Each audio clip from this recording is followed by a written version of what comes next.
Hello everybody, welcome to Bobonomics. I'm Bobo. As you can see, I'll be keeping the old logo for now. Today we'll be talking about what teens should know when getting a job, interviewing, and applying. I know many students will be getting jobs over the summer, or they'll be getting jobs right before the school year starts so they can work during the school year, so I thought I'd release this to give some tips. These are going to be general guidelines from my anecdotal experience that you can't really find out unless you've lived through it yourself. I'm mainly going to be targeting part-time jobs and student work, but some of these tips are applicable for all jobs. One of the most important things when starting off is timing, and from my experience, April is the best month to apply for jobs. I've applied to over 20 jobs in my lifetime, and I believe most of them have hired me in the month of May. This is especially because school ends in May for most people in my state, so you want to apply a little earlier so people have time to review your application and you can also be ahead of other people applying. Now, this is actually contradictory to what I've seen a lot of websites say. Most say that April and May aren't the best months to apply, but from my experience, students should apply before summer break because that's when jobs are looking for student workers, they know you're getting off school, and they know summer break is coming and they're going to fill the last positions they need. Basically, they're going to have a sense of urgency to hire whoever applies. The month you apply won't be a number one deciding factor, so if you're in doubt about what business you want to apply to or when's the best time, I suggest the earlier the better. If you don't get a call back or anything, you can call them, be upfront, you can go in person, or you can just apply again. This is critical to note because I've seen way too many people just submit like 2 applications online, never get a call back, and miss an opportunity because they never went in person and they never applied again or called someone there. On that note, it's important to not spam the future employer and ruin your chances, be polite as possible, and realize that some jobs will literally wait like 1 month to call back. I've had that happen to me twice where I thought this job was dead and I'm not going to get an offer, and then they called me like almost 5 weeks after I applied. So keeping that in mind, unless your position has a specific deadline or something, I would suggest applying at least 1 month in advance. If you want a job in May, apply in April. If you want a job in June, apply in May. Again, I would suggest just applying as soon as you can generally, and if you really need something on short notice, go in person, apply to much more jobs, and you'll have a better chance. So let's say you want a summer job for at the end of the semester, you apply in April, and you get a call back in May and they ask to interview. Now what do you do? Well, the obvious stuff that you've probably heard before is that you should show up to your interview early, particularly 10 to 15 minutes early if it's just a part-time retail job or something. Dress nicely and appropriately if it's like fast food or retail, you don't have to go super business professional. But when you actually get there, it's best to know some things that we just aren't told in school or by our parents or something. First, realize that if you have an interview, they're intending to hire you unless you mess up the interview bad. This isn't really applicable to full-time professional jobs that get lots of applicants and want to filter out for the best, but this is more for part-time and seasonal jobs like I mentioned before. If you're a student getting an interview offer, you should go there with the intent to work. You should know what hours and days you're available, and you should be able to work on a basically short notice. Many people aren't told this, but some jobs will expect you to be able to work the day of or the day after you're interviewed. This isn't particularly common, but I've literally gone to an interview where they basically didn't ask me any questions, they just wanted to hire me on the spot. If you go in expecting an interview and more information, make sure you get the information before you're signing any papers. If a job tries to pressure you into signing hiring papers and giving them your information, I would say let me think about it and let me come back later in the day or come another day.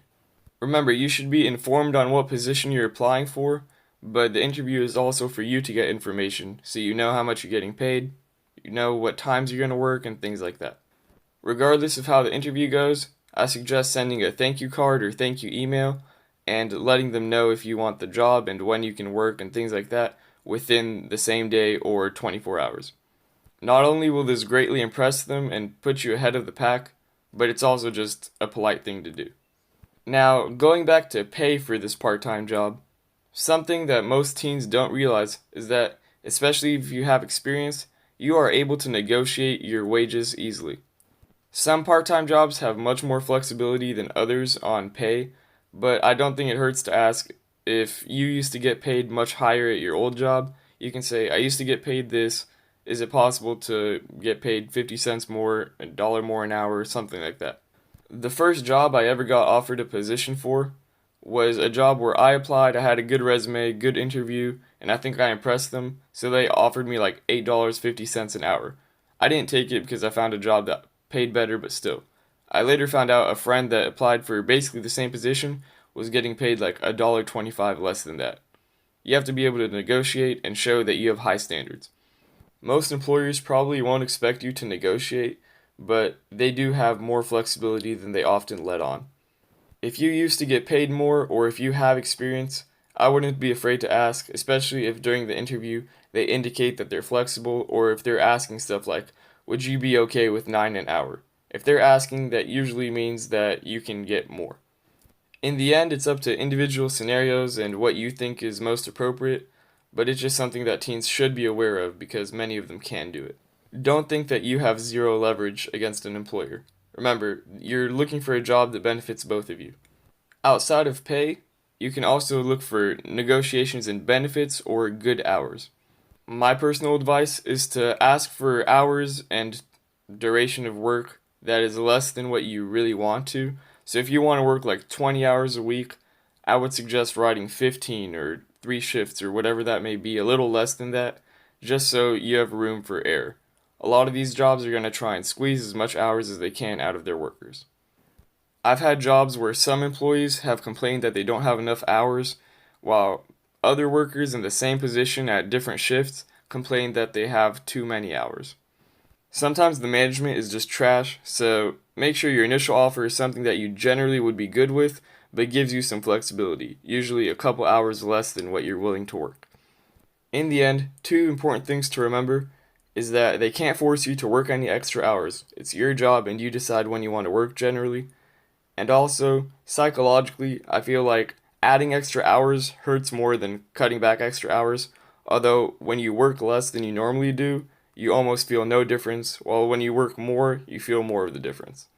Again, this will depend on how free the individual is and how much time you have left, but my personal suggestion is to underestimate how much you can work so you have time to take other people's shifts or stay late and come in early. These tips should help applying and interviewing be much better and get you a smoother transition into a good job.